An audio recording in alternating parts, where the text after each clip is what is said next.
And here we go. With the first game, we are starting the quarterfinals of season 29 of Age of Mythology Titans Crown League. And let's see who is gonna be emerging victorious and advancing into the semifinals. Okay, so for Onus, it's gonna be Piske as Hades, that's a switch in there. Guisao as Gaia and Sparks as Thor. Unfortunately, didn't get to warn properly Guisao because I'm thinking Domantas knows. I'm not certain that actually his opponent knows. Rather that Piske is well aware of the fact that he cannot put the shades into the transport boat. Hopefully that's not gonna be coming into play. But yeah, well, anyway, otherwise the gods are gonna be, as we have seen in the game room, for Ukas, Tom picks Ra, Domantas Hades, and last player Matreus Zeus for the opponents. Yep, Guisao Gaia, Sparks Thor, and Piske is gonna be Hades, so definitely interesting choices overall. And so far it seems to me that Onus are gonna be approaching it by basically trying to win the water. And then the opponents, yeah, well, they are having some different ideas. They will be trying to fight for the water, of course, with the double Greeks in there, quite definitely. But otherwise they will probably hope that Underworld Passage somewhere to steal the TC here, or maybe even one at the back like this one, could be some kind of game plan for them, and it definitely is on a map like this. But it still can be quite easily countered if you know what you're doing. And we already see one of the relics, for example, here that is gonna be on the island of Ukas. It's cheaper actually with units. It's not kind of half bad. Could be useful considering that we are having the Zeus and of course the Hades as well, so potentially could be looking at plenty of Colossi a bit later. We are right now looking in the pocket position, that's gonna be Tom Pix, also very nice spawn. Having the Greeks on the sides and, well, the Egyptian, who is gonna be fighting on the water a bit later, but yeah, he's still gonna be quite useful. Well, as I'm talking about it, even though having the Egyptian in the pocket is usually better, on this map, it might be actually better to be having him on the flank, because that way, he can basically spam docks all across the branch of the water. And then in that way, it's gonna be basically very similar to Anatolia. And of course, that's making the game a whole lot easier for the Egyptian side. And yeah, in that regard, it could be potentially better actually on Black Sea to be having the Egyptian on the flank. At any rate, Backfish on the right corner, apparently none. There are gonna be few of them for Onus. You can see on the left side and at the bottom probably as well. Yeah, so there are gonna be some extra fishies for them. Apparently for the opponents, though, they're not gonna be even having them even at the top. Yeah, it doesn't look all that promising for them. But it's their home map, so they knew what they were actually bargaining for, which is of course gonna be resulting in the potential slight advantage in the economy for Onus. And let's see if they're gonna be able to actually take care of that properly. So far, of course, the starting position is gonna be up to berries and of course some extra chickens. I think there should be some boars somewhere close by as well. We so far don't see them, but usually they are there. Not entirely certain if on every spawn, but they are quite common. So far I don't really see them anywhere. But we already see quite nice help by the Gaia, sending the trees right next to ally, which is of course gonna be helping quite immensely, because you are gathering from the trees quite a lot faster, and that will mean that you potentially can be having a bit easier water economy. So we are looking, for example, around, everybody's having plenty of everything, plenty of gold and whatnot, and it's gonna be all about right now discovering, for example, the positions of the front TCs. The front TCs should be all basically in water range, basically two of them on the flanks. They are gonna be a whole lot more important. This one is definitely in range. The one at the bottom seems to be... kinda thinking it's just out. The boats are gonna be ending about here. Yeah, I kinda think this is just out of range. It's kinda lucky right now for Matreus in that regard, because of course for the opponents he's gonna be in range. And at the top side, yeah, Piske is gonna be in range as well. But at the same time, Onus are gonna be getting the extra economies behind their bases. Yeah, for the 3 fishies in there, it's gonna be about 5 of them. Probably will be expecting some 3 in the darkness as well. And at the bottom, I'm thinking there's gonna be about 5, maybe 6 fishies as well. So pretty good economical boost for Organization of Natural Uppers, one of the fighters for the semifinals. Well, looking for example at some relics, that's gonna be some favoritical, yeah, well, better than nothing, I guess. Then, better infantry attack versus titans. Yeah, well, that's kind of useless because you usually don't see titans. Actually, I don't think I have ever seen a titan. I have seen one, I think, attempted. I think it was one attempted, and it might have been actually against Ukas in the group stage. I think it might have been actually either here or it was in the other division. But yeah, it was just attempted. It wasn't really finished. So it wasn't unfortunately working. And I think it was actually Ukas versus Frost, and it was Mikehei who was trying it out, basically as some kind of last Hail Mary, to save their team on their own island, but it didn't work out as the game was already way too gone, and UCAS were claiming the victory after. So yeah, I really think that was the game. If I remember it correctly, that should be it, as we are gonna be heading into the next Aegis Oceanus Oh, hello. That's funny. That's funny and very good idea. But it's gonna be depending, of course, a whole lot how the docks are positioned. It seems like, yeah, Pisca is having correct docks. This is gonna be too far away to be actually captured by the, how is it called, by the Pestilence. So this is very well positioned by Pisca. And he probably expected some kind of opportunity like that to be trying to be gained by the opponent. So this is nicely played, and it's gonna be just basically one dock. And yep, that's not gonna be all that effective. So potentially it's gonna be used somewhere else. Like for example here. This would be quite a nice help to actually to his teammate at the bottom. Or to his teammate, actually Matreus is the Hades, right? No, Matreus is the Zeus. I was looking at it correctly. Sorry for the confusion. So using it here. Well, that would be great. Or maybe even in the pocket. Against the Thor, he could be targeting two of those as well. I'm thinking that should be really done. Because so far I don't think they have even cast it. Yeah, he hasn't cast it yet, which is really weird. Because you want to use it as soon as possible to basically deny your opponent altogether. So this is kind of a weird decision, but definitely nicely caught right there. The villager, that was, I mean, for a third dock, so that's already gonna be a bit of an advantage for UCAS on the water. But still, it's not gonna be anything all that crucial. As at the bottom, Matreus is apparently not doing all that great job against Guisao. Or rather, Guisao is doing a whole lot better job against him, which is still not gonna be resulting into this dead villager. It seems like that she should be finishing just in time. But yeah, here's the cooperation, exactly, but I'm kind of thinking it's a bit too late. It really should have been cast at the very start, but it's still gonna be some kind of help, as the third dock being finished is gonna be assistance to the Matreus' efforts on the water. And for a minute, without extra new boats, or for a minute, 40 seconds, 45 seconds, without anything extra, that's gonna be hurting him quite significantly. And you can see, even though the third dock is gonna be built there, yeah, this is unfortunately under quarantine more or less. Or should be under quarantine, because you can see the plague is spreading even to the new buildings, and yeah, well, this is not gonna be working in the long run. So, of course, pretty nice help, of course, with Tompix also joining into the fun. That's gonna be, of course, advantage of the Egyptian in there, already pursuing for the better economy for the Thor, which might be signaling to us that potentially he could be advancing into Heroic Age a bit faster. You can see he's leading by quite some margin, about 140 points. That's a lot, actually. And that could be probably just only because of the economy, I'm thinking. So that's pretty good job in there. And of course, this is gonna be still quite an interesting water battle. We should be having one restoration each. Yeah, still unused. Still unused on both sides. And since this is developing into interesting 2v2, Matreus right now casting it in not really ideal moment. You could have seen that Teal was already retreating. So unfortunately, this wasn't really timed all that properly. But at the same time, maybe it was because of the lag, or yeah, well, he just thought that let's get the boats healed up and let's get right next to enemy. In that case, it's of course working quite alright. You can see they are killing Teal quite significantly so, but with reinforcements from Red just now coming into the battlefield, that's gonna be a bit harder to actually deal with. Yeah, that's still gonna be quite a fight to be had. As at the top side, there is Domantas. I was kind of thinking, looking at the minimap, that maybe he could be winning in some kind of significant manner, but even though he's having an upper hand, let's just not say that he doesn't. He is not winning that convincingly that he could be joining with the opponents, or rather against the opponents in the middle of the map so far, but he's definitely getting up in the numbers in there, and even with the restoration still being present for Pisca, he's right now coming to the bottom so that he can probably use it a bit more efficiently. Yeah, I think that's exactly the plan, but yet again, it seems like it's not gonna be working all that much, as the second flank of Matreus' navy is taking care of all the reinforcements that are definitely wanting to be coming here. And with the restoration from Pisca being cast, it's gonna be working. Plenty of boats exactly on time from Sparks in there, and with the reinforcements from Red just in time, this is definitely much better cast than what the Uncrapables did, and that will be leading to at least a slight advantage if it wasn't for Domantas. Yeah, Domantas already is thinking that he can actually push a bit more into the middle, which I kinda don't agree with all that much. You can see there is still plenty of work for him to be done. Second TCs are being made by Matreus and Domantas, already switching into a bit of a land economy. And that's the front TC for Domantas, curiously.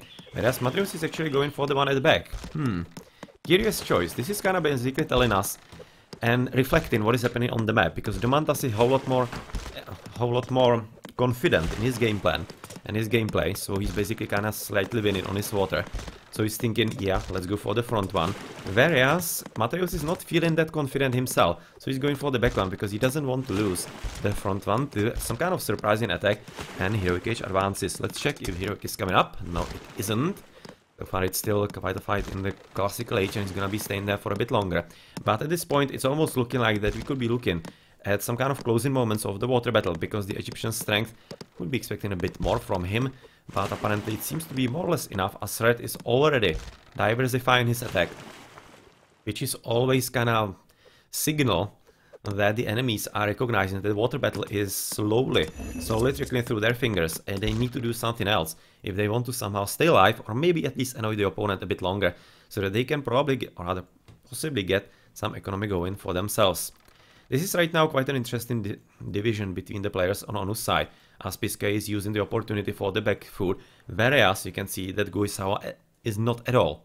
You should be definitely thinking about that, because he doesn't have any kind of water economy. You can see just basically 6 fishing boats, that's absolutely nothing, and even being abused right there through all of those boaties, as we are looking at, oh well, even the carnivore are being cast, as right now there is a bit of an attack by ONUs and Tukas, which is quite nicely working.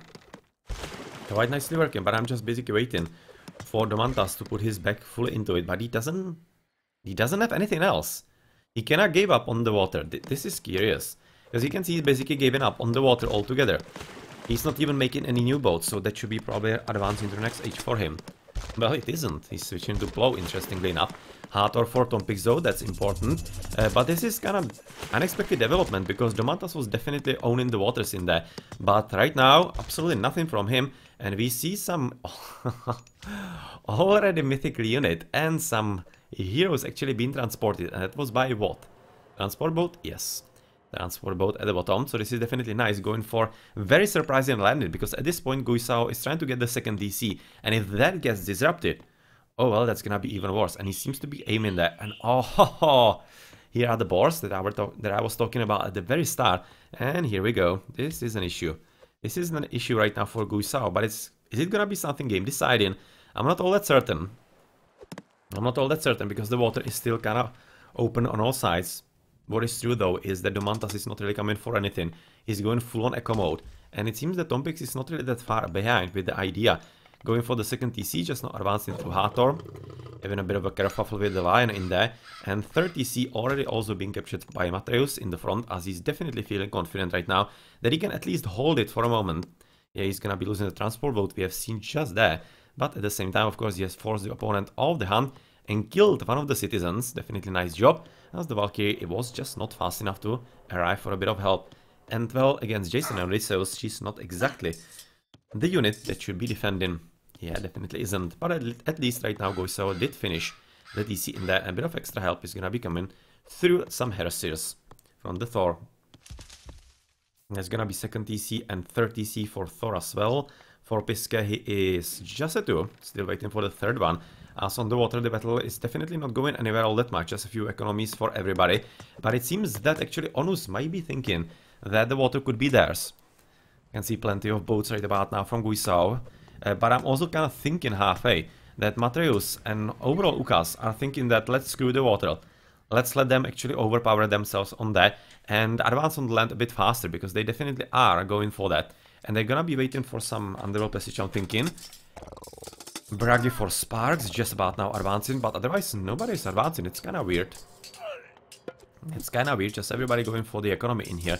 He's of course gonna be losing all of this, but with the army already being present, we could be expecting quite easily that we are gonna see some transport boat also from the red player, and he's gonna be transporting a few units across the strait. Across the strait there, so that's gonna be a bit of defense by the budget, of course, as we are also seeing the rain being used for plenty of farms. It's gonna be useful also for the Mantas, not only for Tompex, and it's gonna be useful for both. So this is actually a very nice cooperation by the Uncapables. They're basically ready for all of this armory coming up. That's gonna be Heroic Age, and this is gonna be such a huge bonus. Such a huge bonus from the economy in there, as the farms, even though they are present right now, at least for Guisao, are there also for others? I don't think so. You can see that Teal is having just basically 2, like literally 2 farms. The blue player is having literally 0. So, oh, actually 0. 1 farm. One farm for the victory in here. And that's gonna be it. So the advantage right now, through the rain, that is gonna be gained for UCAS is gonna be significant. It's really gonna be a huge boost for them, which should allow them very easy advance into heroic ages and maybe even jump into the mythic. Oh well, Balder coming up already, 45 TC in there. As Apollo for Piske, Apollo for Matreus, and Domantas of course. So everybody coming through that they can. With Walls of Erebus also for Domantas for some extra, I think that's extra gold. Yeah, extra gold. It's just kinda an upgrade that you don't see all that often used, as it's usually kinda useful in the early game, but in the early game you don't really have the resources for that. So you sometimes don't even use it in the late game. But yeah, well, apparently the economies are there for them. But of course on the water they seem to be more or less out of it. It doesn't seem all that possible. They could be actually coming back. So I don't really expect that kind of come back in here. It's still possible. They still do have the docks, so maybe some kind of spam of, well, a few siege boats could be basically disrupting the positions in there, and maybe even forcing ONUs to spend a bit more. Spend a bit more into all of those boats, but at this point I don't really expect that all that much. I would be really expecting that this is gonna be all about UCAS trying to somehow transport into the enemy land. But for this, the Odysseus will definitely have to survive, so that he can basically serve as a target for the Underworld Passage. Whereas, well, we could be still expecting some Pegasi. It's gonna be fairly easy. Fairly easy, of course, to place some targets. Some targets for UCAS, where to place the Underworld Passages, maybe some Shifting Sands, and maybe just you can use, of course, the rocks. They could be also serving that way. You can see the rock already waiting at the bottom with the Petsuchos in there, and he is definitely waiting to get across the strait onto the enemy land. What's actually this? This is gonna be market, right? Yeah, this is gonna be very good trade. Very good trade. The whole extent all the way to about here, I'm thinking, maybe. Or this one. Doesn't really matter, but it's a very good trade route. It's gonna be fairly similar for the opponents, of course, because they can develop somewhere here. Exactly. Use the water. Well, or rather use the water. Right now you don't have to. Right now he doesn't really have to, because he's already controlling the middle. And it seems that he's gonna be allowed to do so, so that's quite promising for him. But I don't exactly like how they're keeping the drugs alive. They should be doing a whole lot more to basically get rid of them. Underworld Passage is already being cast, and it's gonna be about... Where is it actually coming? Ah, here. At the very top corner, through the Pegasus, exactly the way in there. So it's gonna be one Underworld Passage, and with plenty of Heroes of Ragnarok. Unfortunately for him, it was scouted very early, so nicely played by Domantas, that he was having the scouts basically everywhere. So this is right now given up, and that is gonna result into what? Because even though Domantas is coming for it, he's right now in the Mythical Age. He's not entirely prepared, but he's at least marginally prepared with the Medium Toxotai and the Hippaspis, so it's already gonna be kinda hard for the Heroes of Ragnarok. But they are, oh, full iron. Full iron. Well, we are at 16 minutes with water economy, alright. But this is one hell of a Ragnarok. This is gonna be a full pop Ragnarok, I'm thinking. Yeah, this is definitely full pop Ragnarok. So good luck. Good luck dealing with this. This is gonna be an issue, because of course they don't have any kind of ceasefire. Piske went for very good god power. I'm thinking that's much better than actually going for the other one, for Colossi with the Hephaestus, because this is gonna be basically some kind of insta-kill, as we are seeing.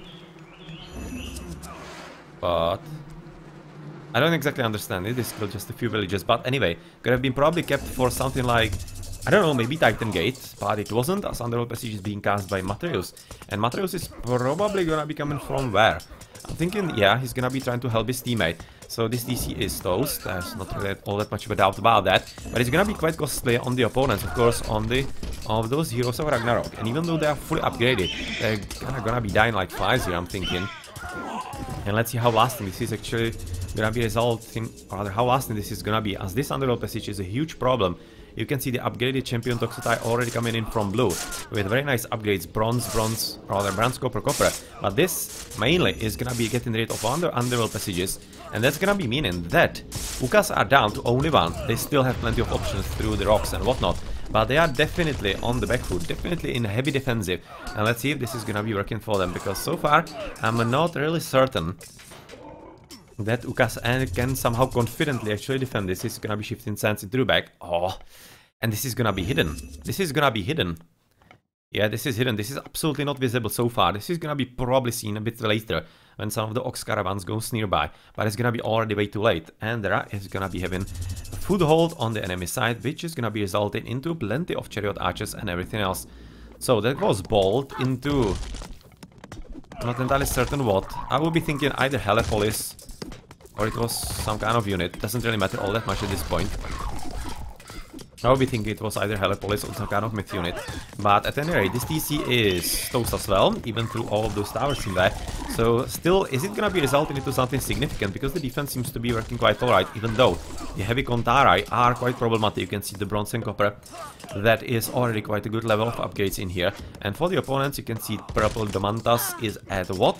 Just medium, just copper shields in there, and medium into the line, because he was waiting probably for some kind of Forge of Olympus, or was he? He's the Hades, so... did he get that? Yes, he went. They both went. Domantas and Matreus both went for probably Forge of Olympus. Not entirely certain, but it's definitely possible. And so far, they are definitely lagging in there. And you can see those two dudes in the middle. That's a nice bug in here. But they can die still there. Let's see how those chariot archers are gonna be surviving, because of course they need to get rid of the Helepolis, which they shouldn't be having to. And this is so far going so well for Onus. So well for Onus, most definitely. And it's gonna be very hard for Ukas, even with the Son of Osiris in there on this side, to do anything significant. But as soon as he potentially gets exactly this TC, which seems at this point likely, then the situation might be getting interesting, because not only is he gonna get some mercenaries, he's also gonna get extra villagers on this part of the map. And that is exactly what he wants. So he's gonna be denying gold here, apparently, as we're getting into a bit of lag spikes in here. But extra heavy cavalry is gonna be useful with nice upgrades already, bronze, copper, and this is gonna be still a very interesting game. As otherwise, there's not much happening, just a bit of a interesting water battle still to be had. You can see the dogs are just gonna be coming out, as there was an attempt by Matreus to make something happen in here. And well, let's go back up where the main TC has been rebuilt for Domantas, as on the left side so far. The TC is in the power of the Teal player, but I don't think it's really that much of a problem, as Teal is probably not gonna be having all that much of an economy yet. He's gonna be growing there, of course, but not yet. He has already lost the TC right there, which is potentially gonna be attempted to be taken by the yellow player. Fortunately, doesn't seem to be that likely yet. And Sparks and Piske come in...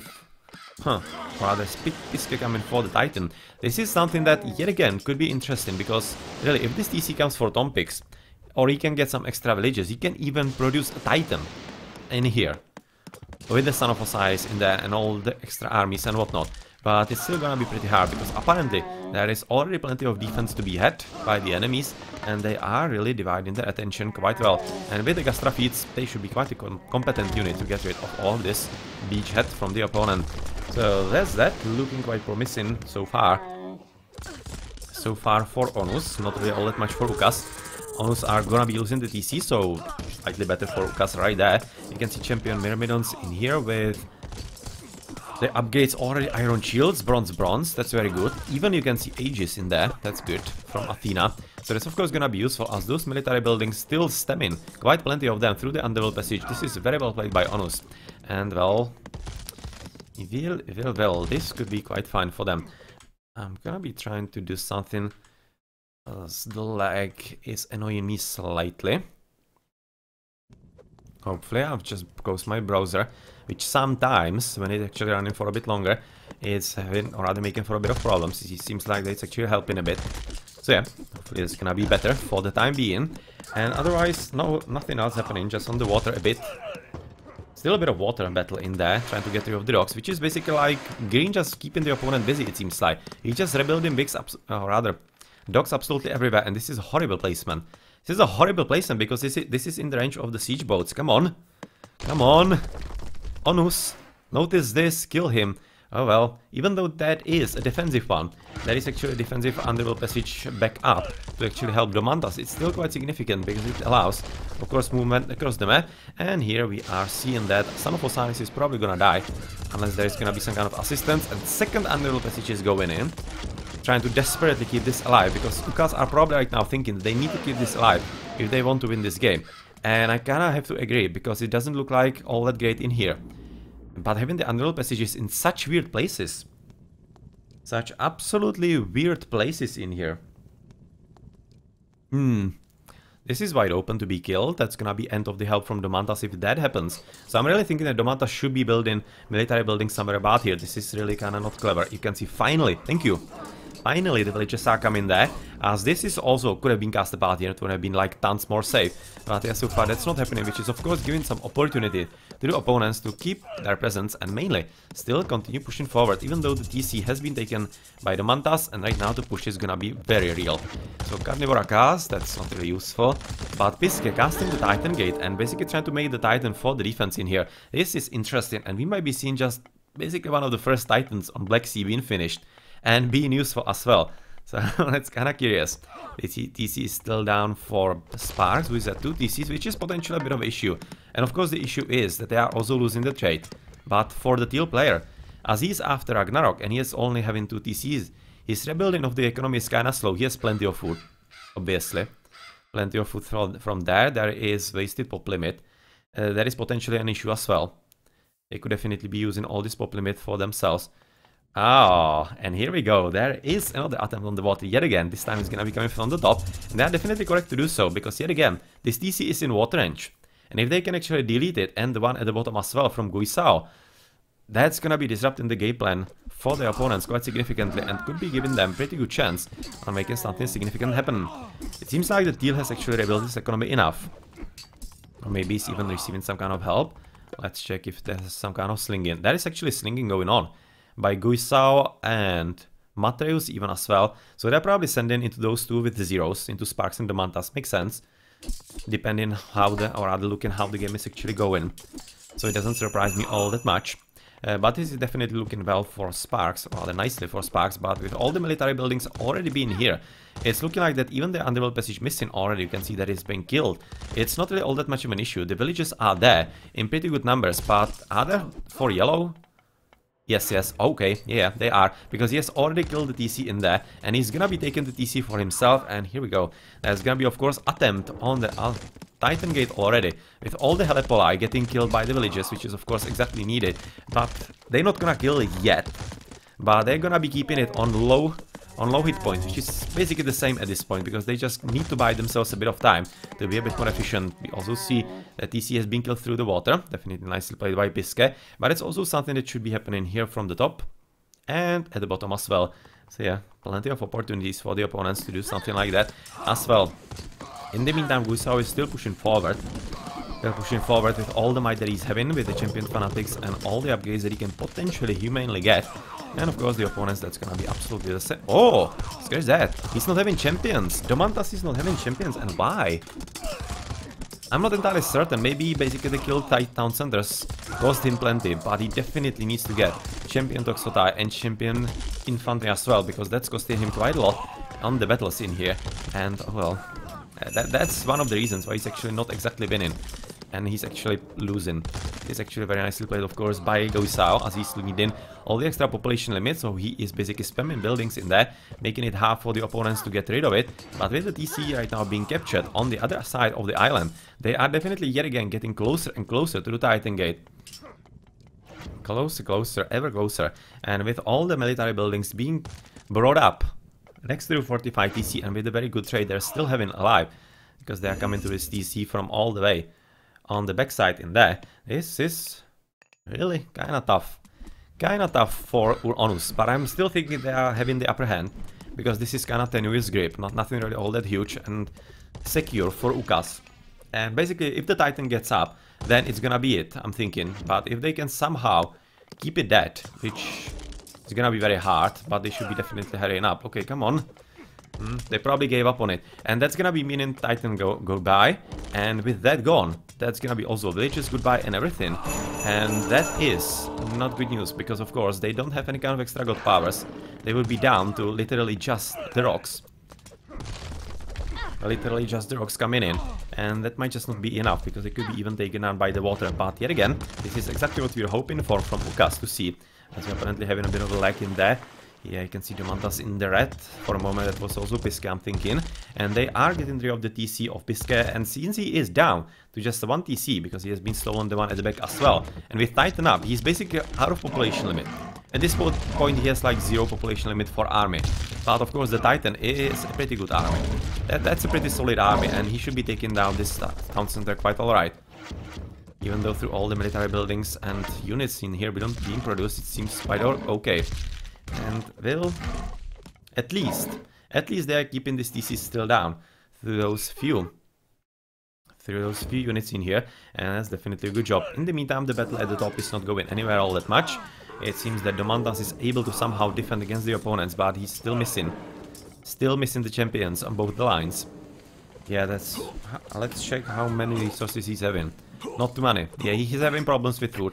He's having significant problems with food, but he could be definitely getting champion Toxotai. So why not? Why not? But Castrofeet's not a bad idea. They're not all that great against units, but they are of course great against all the towers and all the military buildings in here. So that's not really bad, but he is definitely right now advancing forward Guisao. Slowly but surely, getting right next to the TC, and once this TC is down, that's gonna be significant downtime on economy for the Egyptian. And in that case, it's gonna be of course a problem with the TC as well. So TC is down. No problem with that, even though Titan is getting down on basically like half of the health. With all the military that is coming up, also from Sparks, he is gonna be helping quite well and probably trying to take the TC just for himself, as he's also attacking all the military establishments from the left. And yeah, Domantas losing the TC as well. He has lost the one in here. This is getting definitely quite dire for Ukas and is looking very promising for Onus. It's looking very promising for them for about 10 minutes already of the game time. But Ukas were having great idea. But with the god powers being gone, it's always gonna be very hard.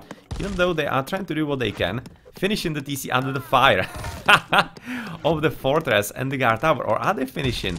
Yes, they are. Just so. 4,200 hit points in there. He's missing actually architects, interestingly enough.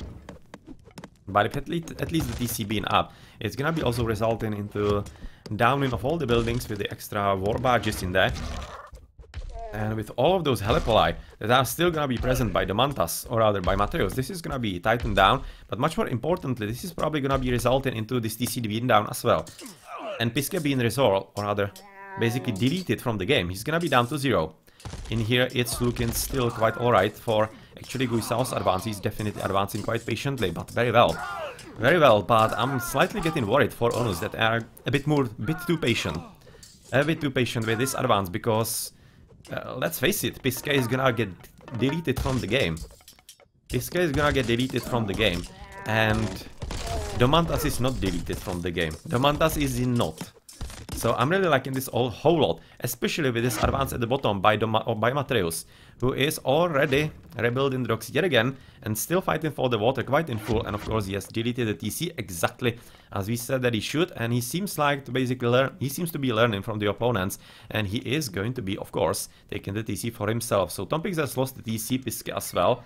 Tompix has lost the TC in here. Yeah, the one next to water, or... oh, this one, next to Titan. Okay, so Titan, as he's gonna be finally falling into, or rather back to Hades and back to Underworld, he is at least getting rid of the last of the buildings, but still the damage has been done. TC in the middle for Piske is down, and he's at big fat 0, with the TC in there apparently attempted to be retaken yet again by Yellow, but unfortunately he might just lose the villages in there. He needs to concentrate on that a whole lot. The champion Cameller with all the upgrades could be taking care of that, but he could be also using a few more cavalry archers, or other chariot archers, to help against a few Ulfsarks in here, because this TC, if it comes up, it's gonna be quite significant. But yeah, Piske is out. Piske is right now completely out. He's having just basically trade. Maybe a few villages here and there, but he seems to be more or less out of the game. In here, they're gonna be trying to take the TC, which is not gonna be succeeding at all. With all the army being present, of course, on the land, you can see he's gonna be losing all the housing in here. Whereas, on the top side, how's it looking in there? Getting next through TC, oh, that has been actually stolen by Guisao. So that's a pretty good job. He has stolen the TC from Domantas and all the trade. Getting through the battlefield, yeah, well, that's not good. That's not all that good at all. That's gonna be quite heavy losses, not really efficient. This is really well played by Guisao, but as I said, I'm kinda thinking it's a bit too slow. Currently ganging up on one of the Myrmidons in there, because even though this is not moving as fast as it needs to. As Piske is dead, those TCs are gonna be falling for the enemies most probably very soon. And from there, they're of course gonna be moving somewhere to the south. And of course, it's gonna be all about this one. Once this gets finished, it's gonna be very hard for Sparks to do anything at all, and especially considering the advance of the bottom that is so far working very well for Matreus, who is at 40 C, so he is the force to be reckoned with.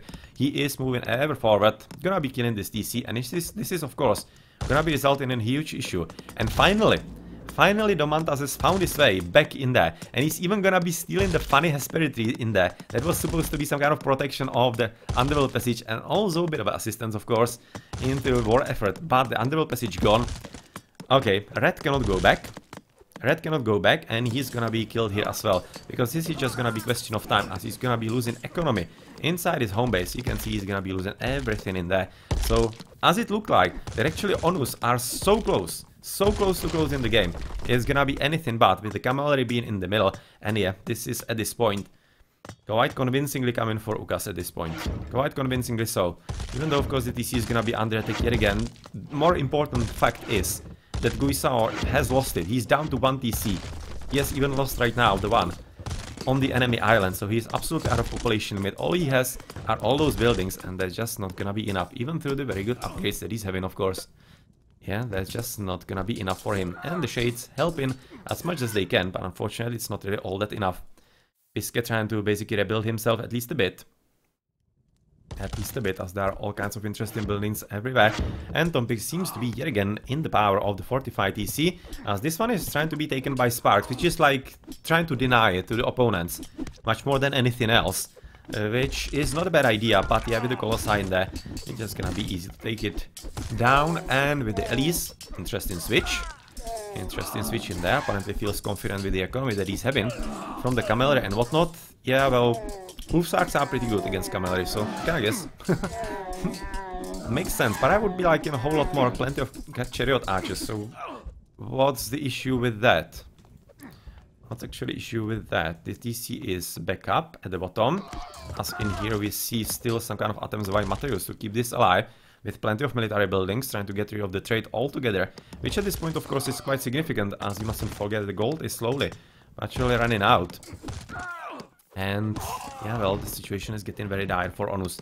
The TC is full on power right now of UCAS, even the Gastrafis are right now there, and well, with the town center just now finished for Sparks, is kind of slowing down the Egyptian at least a bit. He does have quite nice upgrades in there, even architects, so that's alright. And the TC in here is actually gonna be yet again at least one for Biscuit, unless we're gonna unless we're gonna be seeing a few boats, which we will exactly in time. So he was seeing that he did transport a few villages in there that are gonna be attempting a ballista, but much more importantly, this war barge is gonna be making sure that the TC is not coming up for Biscuit, and he's gonna be kept out of the game. So that's a very good job, as of course the camels are trying to basically kill as many villagers and as many trade cards as possible. Oh, this is actually Ox Caravan, of course. And with Green advancing ever forward, trying with even some hoplites, trying to take down the town centers, he's definitely gonna be succeeding the whole line of upgrades in there. Working towards this advantage, and with all the military buildings here, it seems that we are aiming into a situation that really ONUs won't be able to come back from, as Guisao is for a moment gonna be reduced to 0 TCs. He's gonna be building up the next one, basically just making 1 for 1. But yeah, this one is gone, as it wasn't even researched. So goodbye. Yeah, that was or rather repaired. That was a bit too late to repair. Well, this TC is up, but it's not like it's anything all that crucial in here. So this is basically it. You can see all of this basically being cleaned up. Not really any kind of issue at all. This is basically gone. All the attempts are gone, everything cleaned up. And that is basically meaning one thing, that UCAS are one step away from victory. It seems that it's kinda right now gonna be dropping, but yeah, the game is kinda over at this point. The game is pretty much over. There's not much reason to doubt anything like that. Demantas is still in. Well, somebody from ONUs probably dropped, it seems like. It's a bit unfortunate ending to the game, but yeah, as I said, there's like very near impossible position right now for ONUs to come back. Very near impossible, because even on the water they are not really fighting all that much. They are still there, they are having plenty of boats here, but it's not like it's gonna be anything all that important. They're not even taking care of the TCs. Not even taking care of them, and with this build up at the bottom by Matreus, yeah, well, that's not gonna be all that much of a hope for a defense actually. With the teal player having the 40C, it doesn't really matter all that much, to be honest, because with this build up by Tompix, with plenty of back in the catapults and easy for them, or rather for them being easy to make, with the Colossus in here as well, it's not really that problem that this will be standing for much longer. So this is definitely in quite good power right now of UCAS. The score doesn't really say that all that much, but in reality, you can see how hard it is for actually ONUs to somehow stay alive in this game. Even to stay alive. They have gotten rid of this attack on their island. That's supremely crucial, of course. And they still do have the rocks, so they can basically, whenever they want, they can go across the island. So let's check out of the game what's actually going on.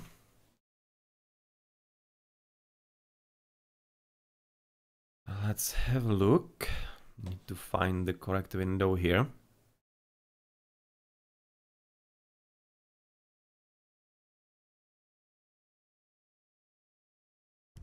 And apparently they're already gonna be starting, but yeah, it's not gonna be starting for me. I'm gonna be just quickly coming through the post game in here, and it seems that either they're gonna be restoring or not. I right now don't know.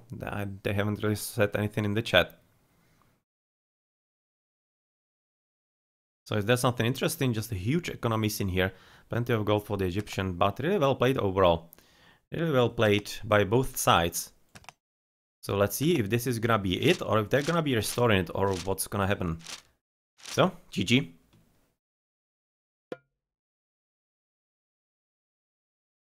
Seems everything is where we left it. There's gonna be pause so that everybody can set up their control groups and whatnot, and we are exactly where we left. Yep. So that's gonna be meaning plenty of green with villages at the top side.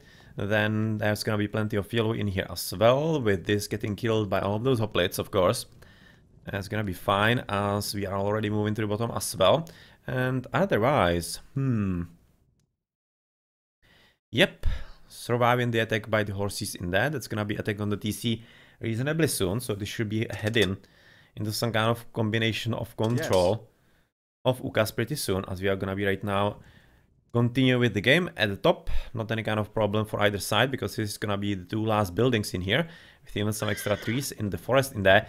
And Pegasus finally dying. It was probably delete, because it's not really needed here anymore. But that was the one who actually planted the underworld passage there a whole lot sooner, and made for all of those problems for the Uncappables. Yeah, well, but they were able to overcome that. And right now they are the biggest problem, of course, for the opponents for organization of natural uppers.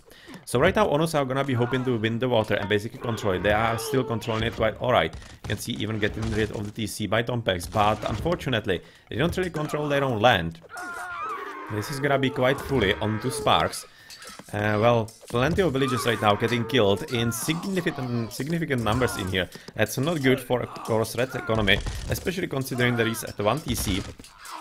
He's at 1 TC, trying desperately to get even the second one, which he's failing at, because of course, with the Helipoli being in presence, it's gonna be up to potentially a few champion Kontarai to clear this nuisance and be some kind of, well, savior for himself. It seems like that right now he might be even getting the TC, as all the army that he's producing here seems to be a bit better than what actually Mateusz is doing. So producing all of those archers, I mean, like, why? He should be producing plenty more infantry, like hoplites. I'm not sure. Maybe a few myrmidons here and there could be useful, but otherwise I'm kind of thinking that even, for example, horses could be good, but he doesn't have them upgraded, and it would be quite a nice investment for him. I'm thinking he doesn't have the resources for that. What is green? 3? Yes, 3. Oh, he actually has. Okay, in that case, go for it. Absolutely go for the horses. You can see he absolutely needs the horses. He's gonna be fighting against those ballistae, against archers. He's gonna be fighting against dryads and against Kontarai. So if he can produce some hippicons, basically fully upgraded, that's gonna be very hard for the Atlantean to actually deal with. In the meantime, the TC has been killed through the bottom by Tompix, which is definitely unexpected. I was expecting that this should be fairly easy actually for yellow to get rid of, and apparently it isn't, as it seems that the game is gonna be far from over right about now. And well, this is gonna be coming up for Piske. He's probably not gonna be able to take this TC all that easily, as Domantas is making a claim on it. You can see that he's sending plenty of units in there. Plenty of units indeed. I just hope he's not gonna be doing that with Shades. Because that wouldn't be all that great news for us. But yeah, it seems like that he should be able to control this quite alright, especially with the Castra feeds coming up. They're gonna be getting rid of everything so well. So well indeed. So well indeed. And yeah. Not entirely certain we can actually right now keep the TC, because on the water you can see plenty of siege boats coming up right now from Bisca. So there's gonna be plenty of fight to be had, as there are... Yeah, this is just basically some economy from blue and some houses for him, as yellow is yet again moving to the middle, trying to at least deny the food, rather the gold economy. It's also pretty important. You can see dropping all the towers and some extra Migdol stronghold, of course, so that he can deny all of this and getting rid of the TC quite sneakily. That's nice play right now by Tom Pix. Definitely makes plenty of sense, as in the meantime though, the TC on the right side is just finished for Yugosao. So he's down, or rather back to 2 TCs, whereas the one at the back is still very much open, but he needs to switch into different units, because he's producing archers against archers and horses. Even as... He's not Hades, sorry. I was for a moment thinking he could be Hades, but no, he's the Zeus. So that absolutely doesn't make any sense at all. He just needs to switch into Hippigon's full type. Otherwise, he's just gonna get destroyed in there. Because all the infantry is getting leveled by the champion archive like flies. And the champion Kontara are not half bad either. Especially against all those Toxotai, of course. So... Not good news, but still he's at least gonna be losing the TC in there. Or at least, he's gonna be still losing the TC. That's at least for Ukas. Or is he? Oh, come on. He's actually gonna stay.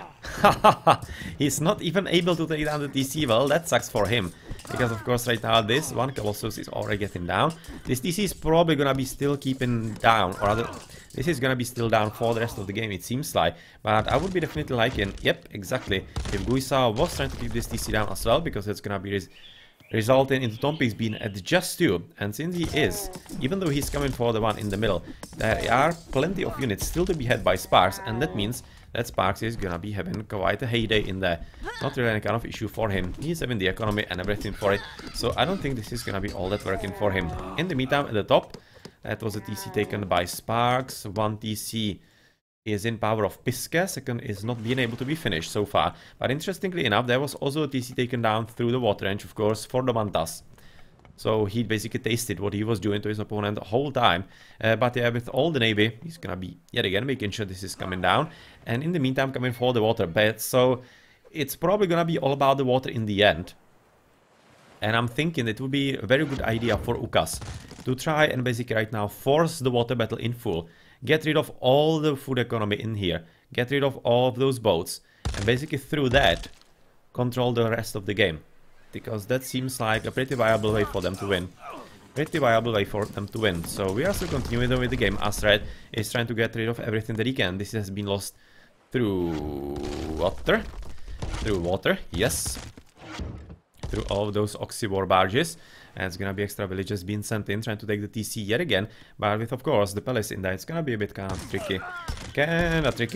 But yeah, in here we are yet again trying to get the TC, which is fully upgraded. Yeah, as upgraded as it can potentially be. And one Colossus, though, is under heavy fire. You can see that's plenty of towers, plenty of hill forts, and even some extra sentinels. All shooting, and this one Gold Colossus. And even with his all tankiness, he's just kinda unable to take this down just by himself. The TC kinda still not being picked up, as apparently it's almost looking like that actually Red is losing economy, or rather he's not having enough economy at this point. And I would be wrong, he's not having pop population limit. It's even more funny, you can see the huge amount of resources, but he's not having pop limit, because he has lost manors. He has lost manors, and he's not rebuilding them, it seems like. He hasn't realized that he's actually missing a manor. He right now finally is. Going for the manor, but that was an issue for him. And that's the reason why we're actually looking at Gain. Still being very much alive, even though you'd be expecting that potentially he could be deadish. He could be getting deadish. Oh, that's gonna be close, but still at least he's gonna be up.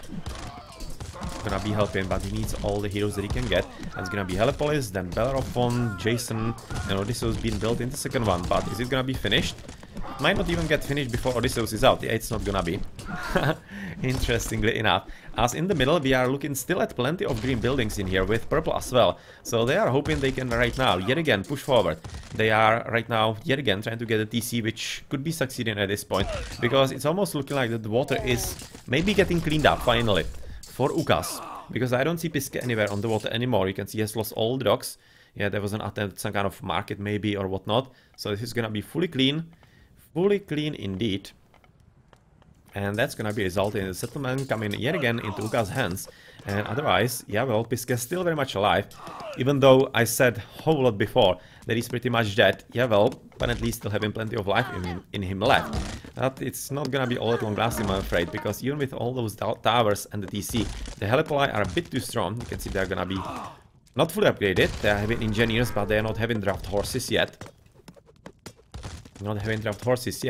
But yeah, well, in the middle, just the attempt yet again to disrupt the trade, still continuing kinda. But right now, Guisao is gonna be resigning, as that is gonna be the recognition of ONUs, even through a very mighty effort. That was a mighty effort to come back. That surprised me, really. It really did surprise me, but in the end, yeah, the advantage proved to be really UCA's. And once they got to full control of the water pretty much, from there, it was more or less impossible for ONUs to actually come back, because they just couldn't control extra TCs on the flanks, and they were just coming into the enemy hands. Well played. That was a nice game. Nice game. Bit of a shame it's not gonna be fully up, or rather full recorded game of it, but still we do have at least the stream, and I'm hoping that's gonna be enough. Okay, let's go into the post game now. It's gonna be fully shown. So Sparks having the highest score, interestingly enough. Bit of a surprise maybe. But he was the most important player. But Guisa wasn't... I kinda don't even want to say that either player was actually super important, because they were really good, all of them. Really good, all of them, indeed. Interesting. Interesting. Economy almost 100,000 gold. That's nice for Tompex. Resources distributed, 20,000 resources. That's cool. That's one hell of a sling. That definitely helped his teammates. Definitely did. Efficiency. Matreus, military count unit skill, not great. Yeah, he was kind of making crap units in there. Could have seen it at the end. It was kind of weird. At the same time, Guisao, he killed plenty of units, but it was because of the tower and palace spam. That was the reason for that. Upgrades, everybody, yeah. Everybody was upgrading quite fast and very well. This was quite a high quality game overall as far as gameplay goes. As far as clean gameplay and execution goes, it was quite a high level one. But we are in the playoffs of RTS League, so what else would you expect than the best of the best? So GG.